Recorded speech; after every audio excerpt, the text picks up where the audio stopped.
마태복음 강의 5번째 시간 광기에 묻히지 않는 통곡의 성취라는 제목으로 오늘 말씀을 전하도록 하겠습니다. 본문 말씀은 마태복음 2장 16절로 18절 말씀입니다. 본문 말씀 마태복음 2장 16절로 18절 말씀입니다.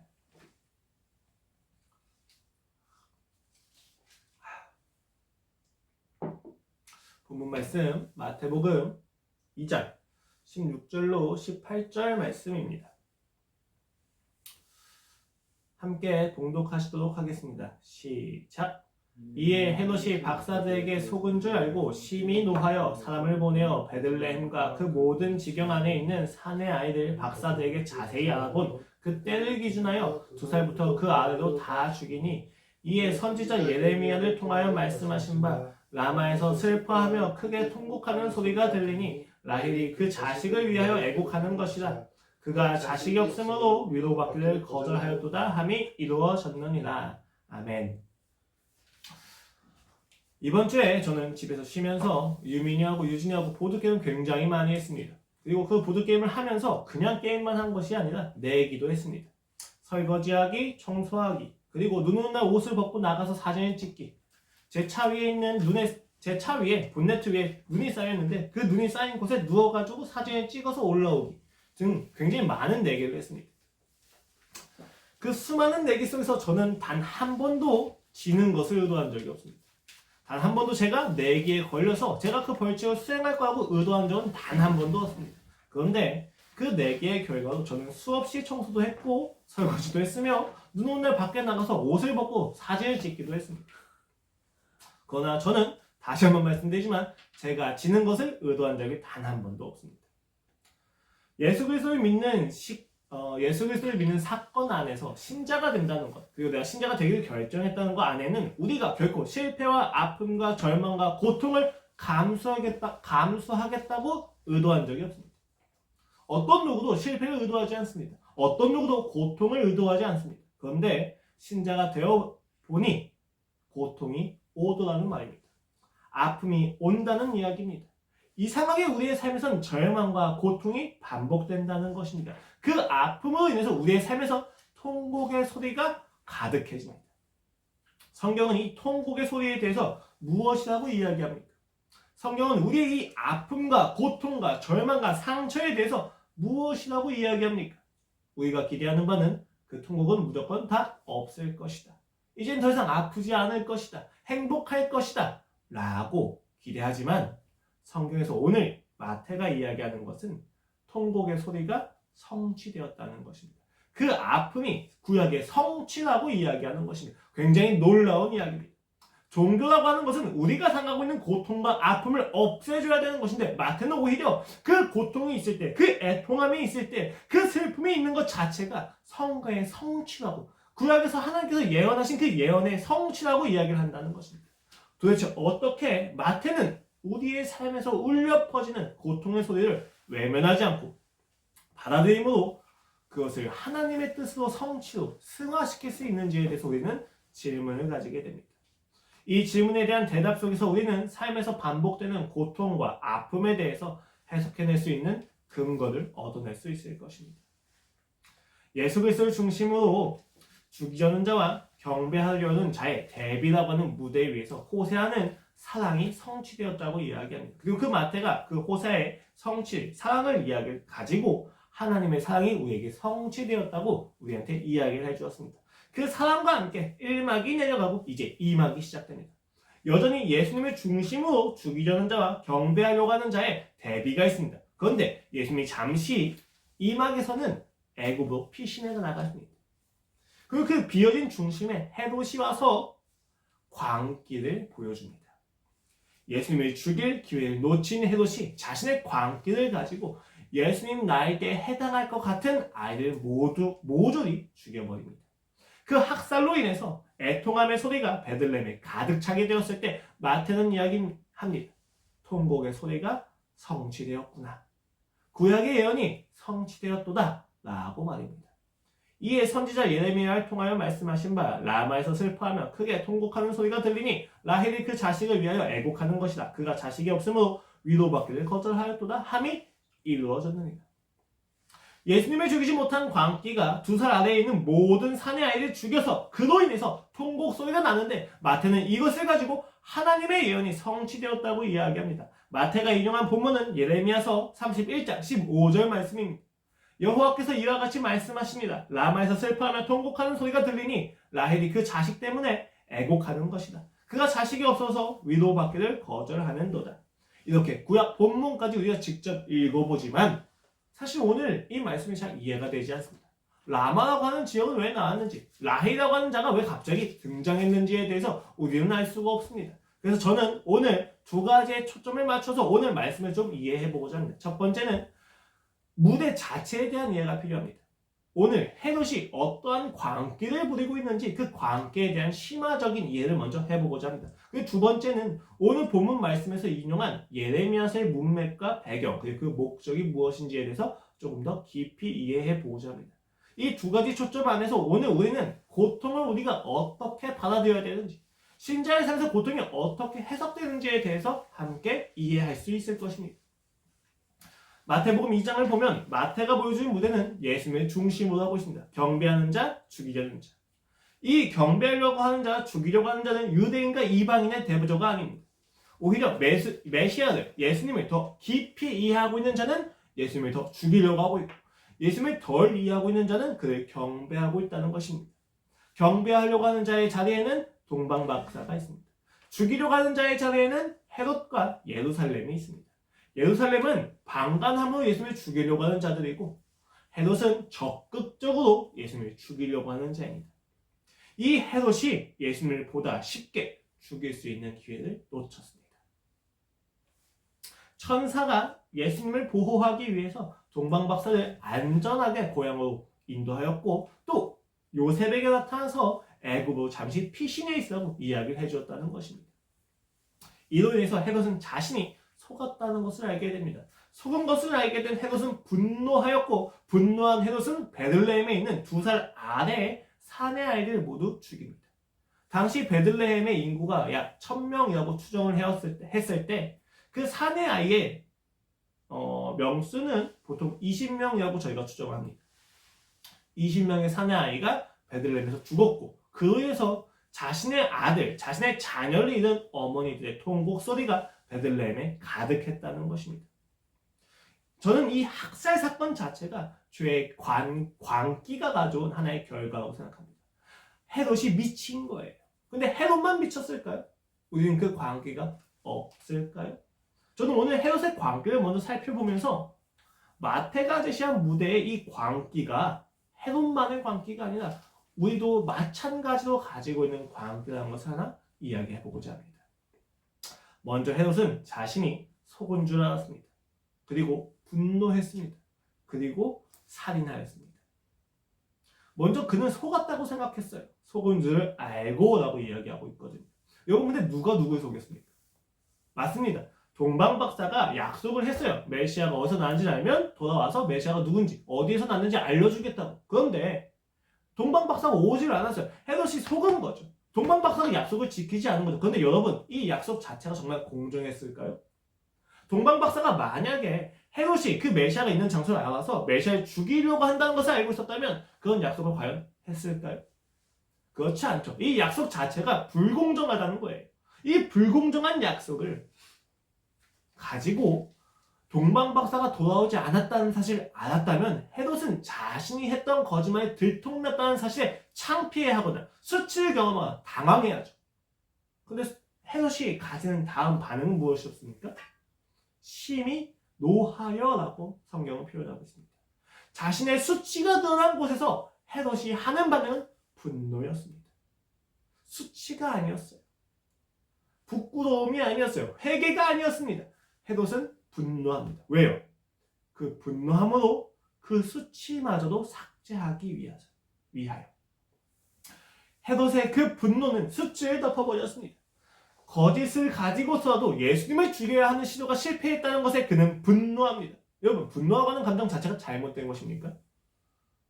분노하고 하는 감정은 잘못된 게 아니에요. 제가 저번에 편도치랑 연관해서 두려움에 대해서 거짓 두려움과 진짜 두려움을 이야기하면서 두려움 자체가 나쁜 것이 아니라고 말씀드린 적이 있습니다.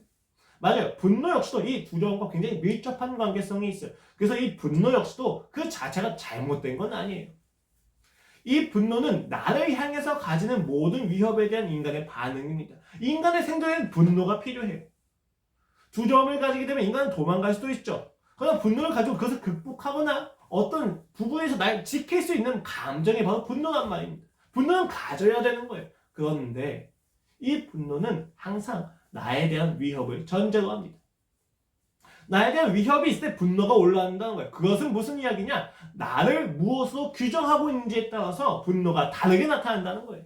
만약에 내가 내가 가진 소유를 가지고 나를 규정하고 있다면 내 소유가 무너지는 것에 나는 분노할 거예요. 내가 가진 능력에 나를 정체성을 부여하고 있다면 내 능력이 부정되는 것에서 나는 분노하고 말 거예요. 예를 들어서 윌리엄 윌버포스가 영국에서 노예제도를 폐지했습니다. 굉장히 오랜 기간 동안 그는 분노했어요. 이 영국 땅에 자신이 사랑하는 이 조국에 노예제도라고 하는 하나님의 형상을 파괴하는 제도가 있다는 것에 대해서 그는 분노했습니다. 왜요? 왜 분노했습니까? 노예제도가 있다는 사실 자체가 자신의 정체성을 위협하는 거예요. 그의 정체성은 무엇이었습니까? 하나님의 형상을 가진 하나님의 백성이라는 거였어요. 이 영국은 하나님의 선택을 받았고 그 하나님께서 은혜를 주셔서 부흥하고 있는 나라인데 어떻게 하나님의 형상을 살해하고 말살시키는 노예제도가 있을 수 있는가에 대한 분노가 그로 하여금 노예제도를 철폐하게 만들었다는 것입니다. 그런데 헤롯의 분노는 달랐어요. 여러분, 아까 말씀드렸던 것처럼 분노는 어디에 대한 분노이냐에 따라서 좋은 결과를 나타낼 수도 있습니다. 사회에 이바지할 수도 있고 내게 도움이 될 수도 있어요. 그런데 헤롯의 분노는 조금 달랐습니다. 헤롯의 분노는 자신의 정체성을 자신이 가지고 있는 능력과 소유에서 찾고 있는 거였어요. 그래서 자신의 기득권에 있는 것 자체가 그로 하여금 분노를 일으켰다는 것입니다. 유대인의 왕, 분봉왕 헤롯이라고 하는 정체성이 무너질까봐 그는 분노하고 있다는 것입니다. 정말로 그가 바르게 분노하고 있는 것입니까? 그의 분노는 정당합니까? 단순히 그가 거짓말을 했기 때문에 분노가 정당하지 않다는 이야기가 아니에요. 그의 분노가 정당하지 않은 까닭은 그가 분노해야 할 부분에 대해서 분노하지 않고 분노하지 말아야 될 부분에서 분노하고 있다는 거예요. 왜요? 예수님이 오셨다는 사실은 그를 구원시킬 수 있는 놀라운 복음이었습니다. 그는 거기에 분노하면 안 됐습니다. 오히려 그 예수님에게 반응하지 못한 자신에게 분노했어야죠. 그런데 그의 분노는 그 메시아가 자신이 정체성으로 생각하고 있는 분봉왕, 유대인의 왕이라고 하는 정체성을 무너뜨릴까봐 분노하고 있다는 거예요. 정당하지 않아요. 왜? 그가 생각하고 있는 정체성이 옳지 않기 때문이에요. 헤롯이라고 하는 이름, 분봉왕, 유대인의 왕이라고 하는 그의 직위는 그의 정체성이 될 수 없기 때문입니다. 그 거짓된 직위를 지키기 위해서 그는 분노했다는 것입니다. 그리고 그 분노의 결과는 무엇이었습니까? 학살이었습니다. 자신에게 위협이 될 수 있는 모든 존재를 삭제시키는 겁니다. 여러분, 이 헤롯의 광기가 우리와 과연 다를까요? 자신의 왕관의 무게를 견디지 못해서 그 목이 부러지기 직전인데도 불구하고 그는 그 왕관에 집착하고 있습니다. 그는 행복을 원하지만 그 행복을 위한 수단으로 자신의 유대인의 왕이라고 하는 직위에 집착하고 있습니다. 근데 그 유대인의 왕에 대한 집착이 행복이라고 하는 결과는 무관하게 더 그를 불안하게 만들고 있다는 것입니다. 그런데도 불구하고 그는 그 헤롯이라고 하는 직위 자체가 없어지는 것에 분노하고 있다는 거예요. 그 분노로 인해서 예수님을 죽이려고 한다는 거예요. 그 자신을, 헤롯을 행복으로 이끌 수 있는 유일한 길인 예수님을 죽이면서까지 자신이 생각하는 행복의 수단을 포기하지 않고 있다는 것입니다. 그것이 바로 광기입니다. 우리의 삶에서 우리가 생각하는 목적을 방해하는 여러 가지 요소가 있어요. 그 여러 가지 요소들 중에서 우리는 어떤 한 가지 수단을 삼습니다. 내 행복을 위해서 이 수단이 있으면 나는 행복할 수 있을 거야. 돈이 있으면, 권력이 있으면, 명예가 있으면, 인정이 있으면 내가 성공할 수 있고 행복할 수 있을 거야 라고 하는 순간부터 우리의 광기는 시작됩니다. 그 수단 자체에 함몰되는 거예요. 여러분, 광기가 도대체 무엇입니까? 제가 이미 이전 설교를 통해서 말씀드린 바도 있습니다. 민수기 설교를 하면서 하나님의 인재가 없이 하나님이 약속하신 땅을 소유하려고 하는 이스라엘의 그 불신을 보고 제가 광기라고 이야기했습니다. 그들은 죽음이 명확한데도 불구하고 그리고 그곳에 하나님의 인재가 없는데도 불구하고 그냥 죽으러 가요. 왜요?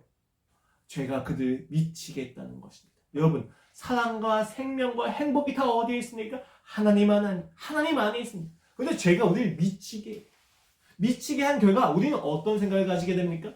하나님이 없는 생명과 하나님이 없는 사랑과 하나님이 없는 행복이 가능하다고 생각한다는 것입니다. 광기에 내가 이 정도의 돈만 있으면 조금 더 행복할 수 있을 텐데, 그리고 기독교 문화 안에서, 교회 문화 안에서 자란 우리는 조금 더 간교해지죠.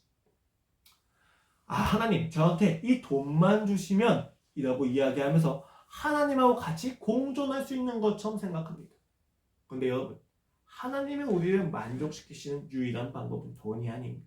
명예가 아니에요. 권력이 아니고 인정이 아니에요. 하나님이 우리를 만족시킬 수 있는 유일한 방법은 예수 그리스도의 십자가입니다. 그 죽음과 부활입니다. 그런데 우리는 그 죽음과 부활 위에 계속 무언가를 얹어놓는 거예요. 주님, 난 조금만 돈을 해결해 주세요. 내 빚을 조금만 해결해 주시면 내가 좀 더 행복해질 것 같습니다. 내가 이 일을 성취해서 인정을 받을 수 있으면 내가 조금 더 행복해질 수 있을 것 같습니다. 주여, 내게 이 일만 성공시켜 주십시오. 이 일을 성공시키는 성취감이 있으면 내가 조금 더 행복해질 수 있을 것 같습니다. 라고 이야기하면서 우리는 본질과 비본질을 바꿔버리는 거예요. 물론 그리스도인의 인생에 성공이 있습니다. 돈이 있죠. 권력과 명예가 있을 수 있습니다. 그러나 그것 자체가 그리스도인의 행복은 아니란 말입니다. 그런데 이 비본질, 본질이 아닌 비본질을 가지고 본질처럼 여기게 하는 게 바로 광기예요. 미치게 만드는 것입니다. 여러분, 헤롯은 유대인의 인정이 굉장히 필요한 사람이었어요. 왜요? 그의 혈통은 반은 유대인이고 반은 이두메 사람이에요. 그런 사람이 로마 황제와의 친분을 통해서 유대인은 왕이 되었단 말입니다. 근데 유대인이 밀란이 일어난다? 반란이 일어난다? 그렇게 되면 그의 모든 정체성은 삭제가 돼요. 왜? 로마 황제가 보기에 그가 잘 통치하지 못하니까 그를 끌어내리는 거죠. 그는 로마 황제의 눈치를 끊임없이 보고 있는 사람이에요. 그리고 그 자신의 직위를 지키기 위해서 유대인들의 만족과 인정을 끊임없이 받아야만 해요. 그래서 그는 유대인 공주하고도 결혼을 하고 공공시설을 만듭니다. 원형 경기장도 만들고 성전도 만들어요. 그 놀라운 일을, 그 많은 일을 왜 해요? 유대인의 인정을 받기 위함이에요. 근데 여러분 잘 생각해보세요. 예수님이 나타났다는 소식을 듣고 예수님과 또래인 모든 아이들을 죽입니다. 베들레헴에 그 어머니들의 탄식 소리와 통곡 소리가 가득합니다. 과연 그가 유대인의 인정을 받을 수 있었을까요? 그가 불안해하면 불안해했어. 그가 노동력을 착취하면 착취했어. 그가 유대인들에게 인정을 받으려고 할수록 그는 인정을 빼앗긴다는 것입니다. 왜 제가 광기라고 이야기하느냐? 목적하지만 목적을 이룰 수가 없기 때문이에요.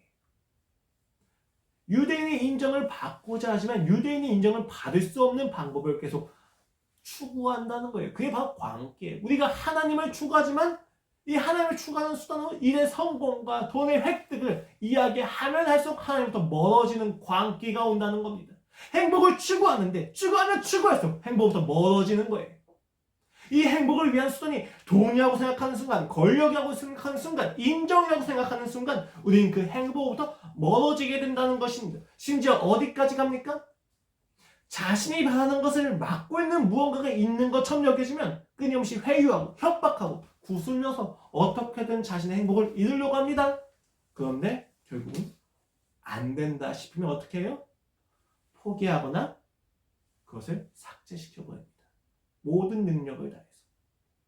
왜요? 광기예요. 우린 이것을 굉장히 자기 발전과 동기부여라고 생각하는데 여러분 잘 생각해 보십시오. 우리 안에 그 살인하는 마음, 헤롯의 마음이 누구나 있어요. 나를 위협하는 무언가가 있다면 그것을 언제든지 포기하거나 삭제할 수 있다는 것입니다. 광기입니다.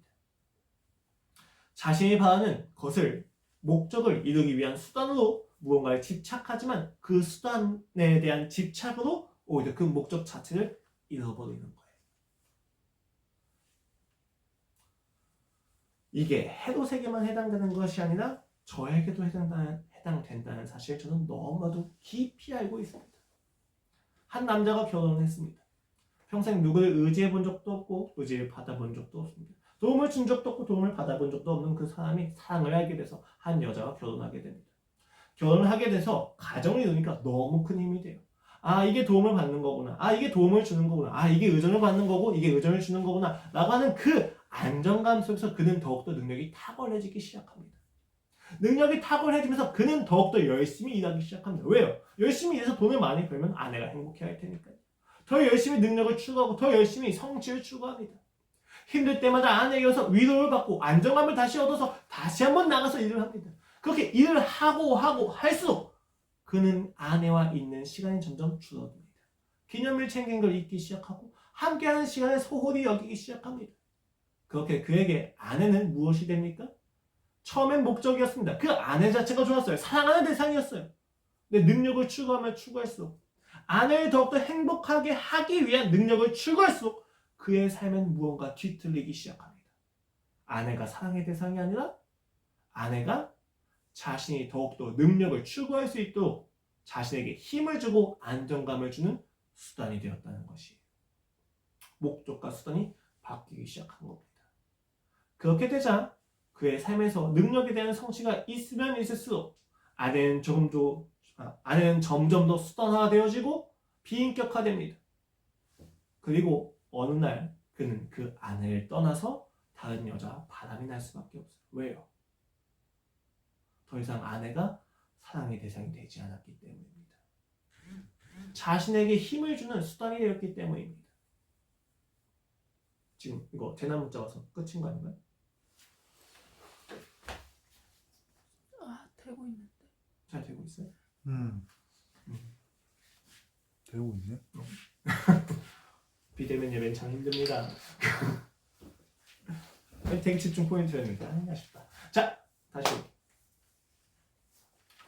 아내를 사랑했지만 아내에게 조금 더 좋은 것을 주기 위해서 그는 아내를 사용하기 시작합니다. 아내를 사용하기 시작하는 순간 아내는 사랑의 대상이 되지 않게 되는 거예요. 여러분, 하나님도 마찬가지입니다. 우리는 하나님을 사랑합니다. 하나님을 사랑하기 위해서 우리는 어떠한 수단을 추구합니다. 주여, 내가 주님을 좀 더 사랑하기 위해서 인정이 필요합니다. 주님을 조금 더 사랑하기 위해서 돈이 필요합니다. 그런데 그 돈과 인정을 추구하는 어느 순간부터 하나님은 수단이 되어집니다.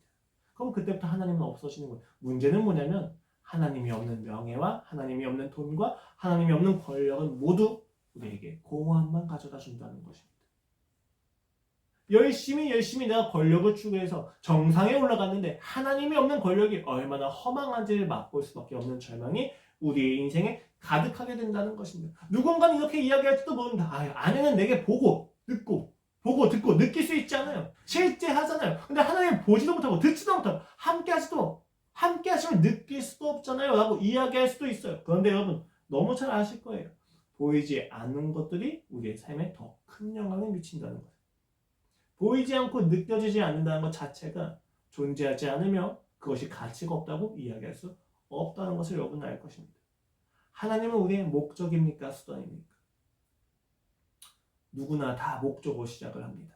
그런데 어느 순간 수단이 돼요. 왜요? 우리 안에 죄가 가져오는 광기가 있기 때문입니다. 오늘 마태가 보여주는 무대 위에서 헤롯의 광기는 그러한 광기입니다. 목적과 수단을 잃은 것입니다. 여러분, 헤롯이 평생 불안 속에 사는 것을 목적했을까요? 그렇지 않았을 거예요. 그런데 어느 순간 그의 인생은 유대인의 왕이라고 하는 직책을 유지하는데도 불구하고 끊임없이 불안 속에 놓여졌다는 거예요. 우리의 인생이 그렇지는 않습니까? 우리의 인생에 뭔가 중요한 걸 놓치지 않았습니까? 광기가 있다는 거예요. 그 안정감을 줄 수 있는 절대적인 십자가가 있는데 끊임없이 십자가에서 도망가서 다른 것을 통해서 나의 인생의 만족과 안정을 누리려고 하는 우리 안에 광기가 있다는 것입니다. 이 광기는 본질적으로 살인합니다. 누군가를 죽여요. 이것을 기억하십시오. 우리 안에 똑같은 광기가 있습니다. 헤롯의 학살은 헤롯의 죄가 아니라 우리 모두가 가지고 있는 죄라는 사실 알고 계셔야 된다는 것입니다. 그렇게 마태는 무대를 보고 있는 모든 청중들에게 통곡 소리가 들리게 합니다. 헤롯이 죽인 자녀들의 어머니들이 지금 모두 통곡하는 소리가 이 무대를 장악하고 이 무대에 꽉 채워졌습니다. 그 상태에서 마태가 하는 이야기가 가관이에요.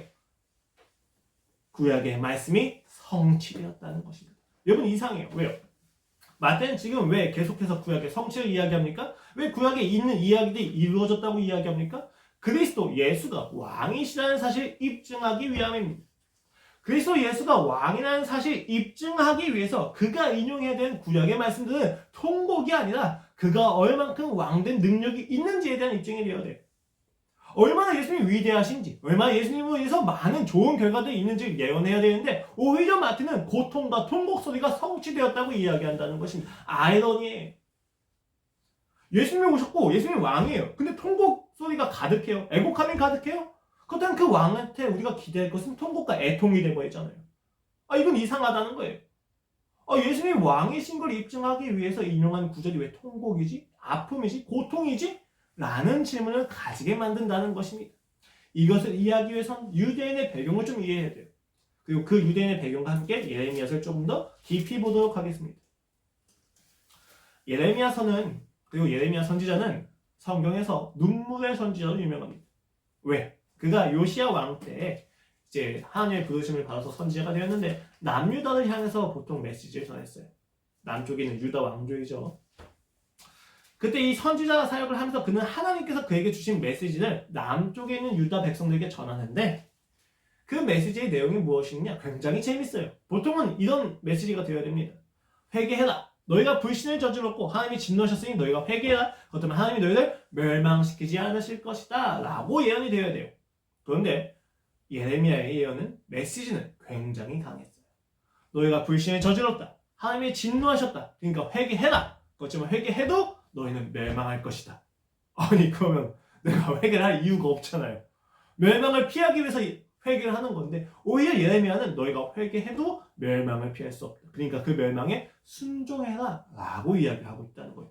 조금 더 시대적으로 이야기한다면 당시에 바벨론이 남유다를 위협하고 있는 상황 속에서 너희는 바벨론에 빠르게 항복해라 라고 이야기하고 있다는 거예요. 매국노입니다. 일제 치하가 있는 식민지 시대에 한국 사람들한테 빠르게 일본에 항복해서 순종해야 된단다. 그게 하나님의 뜻이다. 라고 이야기하고 있다는 거예요. 그래서 예레미야 선지자는 많은 선지자들로부터 규탄을 받고 많은 왕들로부터 핍박을 받습니다. 고난의 선지자, 슬픔의 선지자, 눈물의 선지자였어요. 왜? 그 메시지가 남유다인들한테 결코 받아들여질 수가 없었기 때문입니다. 고난의 선지자였어요. 너무 웃기잖아요. 회개해라. 멸망을 취소해 줄 거야가 아니라 회개해라. 그렇게 멸망에 더욱더 순종해라 라는 것입니다. 그래서 그의 메시지는 남유다의 멸망을 중심으로 유다가 멸망하고 그리고 이후에 그 유다를 멸망시킨 열강도 멸망할 거다라고 하는 멸망이 중심입니다. 결국 다 멸망한다는 거예요. 그런데 남유다의 멸망과 열강 국가들의 멸망 사이에 30장부터 33장까지 그의 중심 메시지가 있어요. 단순히 멸망만 선포하는 게 아니었거든요. 그 중심 메시지가 뭐였느냐? 새 언약이었습니다. 하나님께서 너희와 했던 그 언약을 다시 갱신하실 거야 라는 이야기였어요. 지금 하나님이 너희와 맺으셨던 그 언약을 가지고 너희는 결코 변하지 않는다. 옛 언약은 이제 필요가 없으니 멸망시키고 나는 너희와 새 언약을 다시 맺을 거란다 라고 이야기하십니다. 그래서 30장 시작에서 이렇게 이야기해요. 여호와께로부터 말씀이 예레미야에게 임하여 이르십니다. 이스라엘의 하나님 여호와께서 이와 같이 말씀을 이르시기를 내가 너에게 일러준 모든 말을 책에 기록하라 라고 하면서 33장까지 무슨 내용이 이어지느냐? 하나님의 진노와 회복이 교차적으로 반복돼서 제시가 됩니다. 하나님이 진노하실 거다. 너희가 멸망할 거야. 근데 너희가 회복될 거야. 너희가 다시 돌아올 거야. 라고 하는 메시지. 멸망과 회복이 반복돼서 제시가 되어진다는 것입니다. 그리고 오늘 마태가 인용하고 있는 31장 15절 말씀도 그 진노와 회복의 문맥 사이에 있는 부분이에요. 그것을 이해하신 상태에서 라마라고 하는 지역과 라헬의 통곡을 같이 이해해 보도록 하겠습니다. 오늘 본문은 이렇게 이야기합니다. 여호와께서 이와 같이 말씀하시니라. 라마에서 슬퍼하며 통곡하는 소리가 들리니 라헬이 그 자식 때문에 애곡하는 것이다. 그가 자식이 없어져서 위로받기를 거절하는도다 라고 되어 있습니다. 이제 곧 있을 일에 대한 예언입니다. 그런데 지금 라마에서 슬퍼하며 통곡하는 소리가 들릴 것이다가 예언의 내용이에요. 그리고 이 통곡하는 소리가 마치 라헬이 그 자식 때문에 애곡하는 것과 같다라고 하는 비유가 들어간 것입니다. 그리고 그가 자식이 없어서 위로받기를 거절하는 도다가 이제 부연적인 설명인 거죠. 자, 그렇다면 우리는 먼저 라마라는 지역이 왜 나타나는지 좀 알아야 돼요. 이 라마라는 지역은 베냐민 지파의 한 성읍인데 이스라엘 민족이 나중에 바벨론에 잡혀서 포로로 끌려갈 때 그 포로로 끌려갈 때 꼭 지나가는 지역이 어디였느냐? 이 라마 지역이었어요. 그러니까 그 무수히 긴 포로들의 행렬이 라마라고 하는 지역을 지나가는 거예요. 이 라마라고 하는 지역을 지나가는 것 속에서 라마에 있는 모든 부모들이 통곡하면서 울게 됩니다. 왜요? 지금 끌려가는 사람들은 다시는 볼 수 없기 때문이에요. 그리고 그 중에서는 왕국에 진출한 자신의 자녀들이나 가족들도 있었을 것입니다. 아버지가 있을 수도 있었고 자녀들이 있었을 수도 있죠. 그 포로 행렬을 보면서 거기에 있는 어머니들이 통곡을 해요. 왜? 지금 포로로 끌려가는 사람은 다시는 만날 수 있는 기대가 없기 때문이에요. 그 통곡하는 소리가 마치 누구와 같았다? 라헬의 애곡과 같았다는 거예요. 여러분, 라헬은 누굽니까? 라헬은 야곱의 아내예요. 야곱의 두 번째 아내죠. 본래 야곱이 더 사랑하는 아내인데 그 라반이 속여서 그의 누이를 먼저, 그의 언니를 먼저 결혼을 시키고 그 이후에 레아죠. 레아 결혼시키고 라헬도 같이 줍니다. 그래서 라헬은 그 더 사랑을 받으면서 지냈는데도 불구하고 자녀가 없었어요. 근데 그 자녀가 없는 속에서 하나님께서 그에게 은혜해 주셔서 마지막에 요셉과 베냐민이 낳습니다. 아, 그럼 이렇게 이해할 수가 있어요. 아, 라헬이 통곡했다는 것은 나중에 요셉이 붙잡혀 나가서 애굽에 팔리니까 그때 그 팔린 거에 대한 애곡이었겠구나 라고 생각할 수 있는데 아니에요. 왜? 라헬이 죽은 것은 요셉이 팔리기 전입니다. 베냐민이 낳다가 죽어요. 그러니까 지금 라헬이 통곡하는 건 요셉이 팔려나간 것 때문에 통곡하는 게 아니에요. 그럼 라헬의 통곡이 무엇을 의미하느냐?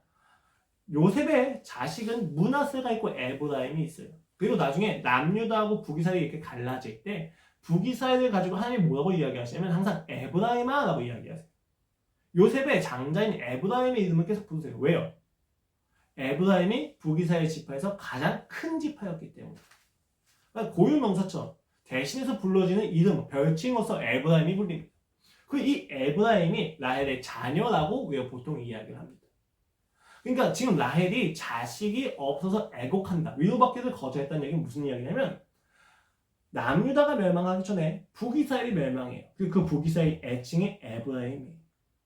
라헬의 통곡은 뭐냐면 남유다가 멸망하기 전에 북이스라엘이 멸망하는 것에 대한 이스라엘 민족의 통곡 소리를 이야기하는 것입니다. 실제로 뭐 라헬의 무덤이 그 라마 지역 곁에 근처에 있었다고 이야기하기도 합니다. 지금 예레미야가 이야기한 건 이런 거예요. 북이스라엘의 멸망을 보면서 자신들은 관련이 없다고 생각했던 그 남유다도 사실 똑같이 멸망해서 북이스라엘이 통곡했던 것처럼 너희도 통곡하게 될 거란다 라는 이야기예요. 이것은 남유다인한테 굉장히 충격적인 이야기였어요. 왜요? 남유다에겐 자부심이 있었거든요. 북이스라엘이 멸망했었을 때 아수르가 멸망을 시켰거든요. 그 아수르가 남유다에 다시 한번 쳐들어오게 됩니다. 그런데 그 쳐들어왔을 때 히스기야가 신앙을 가지고 이겨내요. 자신들은 멸망을 이겨낸 전적이 있어요. 그 멸망을 이겨낸 전적의 근거에는 두 가지 믿음이 있습니다. 첫 번째는 다윗의 왕조는 결코 멸망하지 않는다는 거예요. 두 번째는 성전은 결코 무너지지 않는다는 거예요. 하나님이 지키신다는 거죠. 이 두 가지 믿음이 있고 있는 상태에서 바벨론의 위협을 그냥 자연스럽게 대처하고 있는 중이었습니다. 그런데 예레미야가 이야기하는 거예요. 야, 다 소용없어. 너희도 똑같이 멸망당할 거야. 북이스라엘이 그 불신으로 인해서 멸망당했던 것처럼 남유다 너희도 너희의 불신으로 멸망당하게 될 거란다. 다윗 왕조도 그리고 성전도 필요가 없어. 그거랑 상관없이 너희가 다 멸망당할 거라고 이야기하고 있다는 것입니다. 그들이 그토록 믿고 있던 다윗 왕조와 성전의 존재도 그들의 신앙과 하나님의 관계를 보장하지 못했다는 거예요. 마태가 오늘 이것을 그대로 인용합니다. 무슨 이야기예요? 북이스라엘의 멸망을 남유다가 보면서 다윗 왕조와 성전을 통해서 자신들의 신앙을 확신하 멸망했던 것처럼 유대인 민족들 역시도 지금 혈통과 할례를 확신하고 있지만 너희도 결국은 북이스라엘과 남유다가 멸망했던 것처럼 멸망해야 된다라고 이야기하는 거예요. 너희의 혈통과 할례는 너희에게 하나님의 관계를 보증해 줄 수 없단다는 것을 이야기하고 있다는 것입니다. 지금 유대인들은 유대교에서 탈피하는 과정이에요. 자신들이 유대인인지 유대교인지 아니면 기독교인지에 대한 정체성의 혼란 속에서 우린 기독교인이구나 라고 하는 것을 확신시켜주는 과정 속에서 그들이 놓지 못한 게 뭐였어요? 할례와 혈통이었어요. 내가 유대인이라고 하는 자부심이었어요. 그 자부심에 대고 지금 마태가 이야기하는 거예요. 너의 혈통도 할례도 하나님의 관계를 보장해 줄 수 없단다. 너희는 멸망해야 된다. 로마가 자신들 식민지로 부리고 위협하고 핍박하고 박해하는 그 속에서 그 박해를 받아들이라고 이야기하는 거예요. 거기서 구원을 받는다는 것이 로마의 멸망부터 로마의 위협으로부터 너희가 구원을 받는다는 것이 너의 신앙을 보장해 줄 수 없다는 이야기를 하는 것입니다. 그렇다면 우리는 마태가 이야기하는 멸망의 선포 앞에서 다 절망하게 됩니다. 다 멸망해야만 하는가? 그런데 여러분 기뻐하십시오. 마태가 구약을 인용할 때는 단순히 그 부분만 인용하지 않습니다. 그는 그 전체 사상을 인용하는 것입니다. 헤롯의 광대와 가는 무대 위에서 그가 인용한 예레미야의 사상은 멸망에 국한되지 않습니다. 16절 말씀을 보십시오. 15절 말씀의 성취를 보면서 유대인들은 그 구약 말씀을 알고 있었기 때문에 그 다음 말씀은 무엇이 나올 줄 알고 있었어요. 이 애통함과 통곡이 성취된 다음에 어떤 일들이 일어날 줄 알고 있었다는 이야기예요. 그렇기 때문에 그 다음 구절 16절이 굉장히 중요합니다. 보시겠습니다. 16절 말씀입니다. 여호와께서 이와 같이 말씀하시니라. 너의 울음소리와 너의 눈물을 멈추어라. 너의 일에 삭슬 받을 것인즉 그들이 그의 대적의 땅에서 돌아오리라. 여호와의 말씀이니라. 너의 장래에 소망이 있을 것이다. 너의 자녀가 자기들의 지경으로 돌아오리라. 여호와의 말씀이니라. 다시 돌아온다는 것입니다. 그 자녀가 팔려나서 통곡 소리가 가득한 곳에서 그들이 다시 돌아오게 된다는 것입니다. 오늘 마태의 인용은 단순히 애통함과 통곡 소리뿐만이 아니었어요. 그 통곡 소리가 성취되고 나서는 하나님께서 반드시 돌아오게 하실 것이다. 너희의 눈물을 닦아주실 것이다. 라고 하는 하나님의 사랑도 같이 있었다는 것입니다. 여기서 우리는 이런 생각이 들어요. 왜 굳이 하나님은 아픔을 주셔야만 하는가? 거기에 대한 31장 31절은 이렇게 대답합니다. 여호와의 말씀이니라. 보라, 날이 이르니 내가 이스라엘 집과 유다 집에 새 언약을 맺으리라. 새 언약을 맺기 위함이래요. 새 언약을 맺기 위해서 멸망이 필요하다고 이야기하는 것입니다. 근데 왜 새 언약을 위해서 굳이 아픔이 필요합니까? 왜 굳이 고통이 필요합니까? 우리의 불만이에요. 왜 주님 나를 꼭 아프게 하셔야만 합니까? 왜 나를 힘들게 하셔야만 합니까? 그냥 새 언약을 이루시면 되지 않습니까? 라고 하는 것에 대해서 32절 말씀은 이렇게 대답합니다. 이 언약은 내가 그들의 조상들의 손을 잡고 애굽 땅에서 인도하여 내던 날에 맺은 것과 같지 아니할 것은 같지 않을 거야. 이 새 언약은 닫을 거야. 왜냐하면 내가 그들의 남편이 되었어도 그들이 내 언약을 깨뜨렸습니다. 여호와의 말씀입니다. 무슨 말씀이에요? 야, 아픔이 없이 너희는 기적을 본다 할지라도 내가 남편이 된다 할지라도 너희는 나를 끊임없이 떠나더라. 돈이 있다 할지라도 권력을 준다 할지라도 내가 너의 남편이 되었다 할지라도 전쟁에 승리를 주었다 할지라도 너희는 끊임없이 나를 떠나더라 라고 이야기하고 있다는 것입니다. 그래서 새 언약이 필요한 거였습니다. 새 언약은 몸의 외부에 맺는 언약이 아니었어요. 마음에 맺는 언약이었어요. 마음에 새기는 언약이었다고 이야기합니다. 할례를 가지고 기적을 가지고 승리를 가지고 하나님의 관계가 보장되지 않는다는 것을 하나님도 아셨다는 것입니다. 그래서 하나님에겐 방법이 필요했어요. 그 방법이 무엇이냐면 이전의 옛 언약에 대한 모든 신뢰를 깨부수시는 거예요. 그 옛 언약에 대한 모든 신뢰가 깨부서져야 새 언약에 대한 시작이 되기 때문입니다. 통곡의 시간이 필요했던 것입니다. 마태가 애통함이 성취되었다고 이야기하는 이유가 바로 여기에 있습니다. 애통함이 있어야만, 멸망이 있어야만, 고통이 있어야만 새 언약이 시작될 수 있다는 것입니다. 이 고통 속에서 신자들은 깨닫게 돼요. 무엇을? 이 고통이 나만의 고통이 아니라는 것을. 예레미야는 33절에서 이렇게 이야기합니다. 그러나 그날 후에 내가 이스라엘 집과 맺을 언약은 이러하니 곧 내가 나의 법을 그들의 속에 두며 그들의 마음에 기록하여 나는 그들의 하나님이 되고 그들은 내 백성이 될 것이다. 여호와의 말씀이니라. 여기 그날 후에는 언제입니까? 여기 그날은 예수님이 십자가에 못 박히시고 부활하셔서 성령님이 임재하시는 그날입니다. 그날 후에 새 언약이 시작된다는 것입니다. 우리가 아파하는 이 아픔이 사실은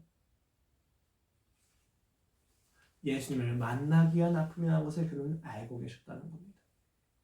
마태는 오늘 헤롯의 광기가 심화되는 무대 위에서 예레미야의 통곡을 성취한다고 인용하고 있습니다. 왜요? 그 통곡이 우리의 삶에 필요하기 때문입니다. 이 통곡이 있어야만 새 언약이 이루어질 수 있기 때문입니다. 그런 점에서 마태는 통곡을 반복할 유대인 자체에 대해서 이야기하는 게 아니에요. 이 통곡을 거쳐서 주 예수 그리스도의 죽음과 부활을 근거로 그 눈물을 닦아주신 그리스도의 자녀들에게 통곡의 성취를 이야기하고 있다는 것입니다. 여러분 기억하십시오. 하나님이 우리를 행복하게 하시는 유일한 방법은, 하나님이 우리의 마음을 새롭게 하시는 유일한 방법은 예수 그리스도의 십자가와 부활입니다. 그 죽음과 부활만이 유일한 방법이라는 것이에요. 우린 여기서 이해하지 못하는 거죠. 왜 굳이 십자가여야만 하는가? 왜 굳이 아픔이어야만 하는가? 오늘 우리의 삶에도 그 위협이 가득합니다. 이 질문들과 함께 우리의 삶엔 슬픔이 가득합니다. 울음소리가, 통곡소리가 가득합니다. 이 무대 위에서, 이 통곡 속에서 벗어날 수가 없어요. 이 통곡 속에서 여러분 헤롯의 광기를 반복하시겠습니까? 끊임없이 나를 통곡하게 만들고 울게 만드는 것들 삭제하시는 것으로서 나아가시겠습니까? 여러분 그 통곡 소리를 삭제하는 것이야말로 베들레헴에서 유대인들의 자녀 산의 아이들이 죽는 것을 피하는 것으로는 우리의 구원이 확립될 수 없습니다. 우리의 구원은 그 통곡의 소리를 반드시 지나가야만 합니다. 부활은 죽음이 있어야만 가능하다는 것입니다. 그 헤롯의 광기는 자신을 살려줄 수 있는 구명줄을 자르는 것과 같아요. 오늘 신자는 우리의 삶에 주어진 모든 고통과 아픔을 받아들여야 됩니다. 이것이 하나님의 사랑이라는 것에 대해서. 아니 그게 어떻게 가능합니까? 어떻게 슬픔이 그 애통함을, 그 상처를 받아들일 수 있습니까? 여러분 이 슬픔과 애통은 단순히 소유와 존재 자체만, 소유와 그 능력 자체만 부정하는 게 아니죠.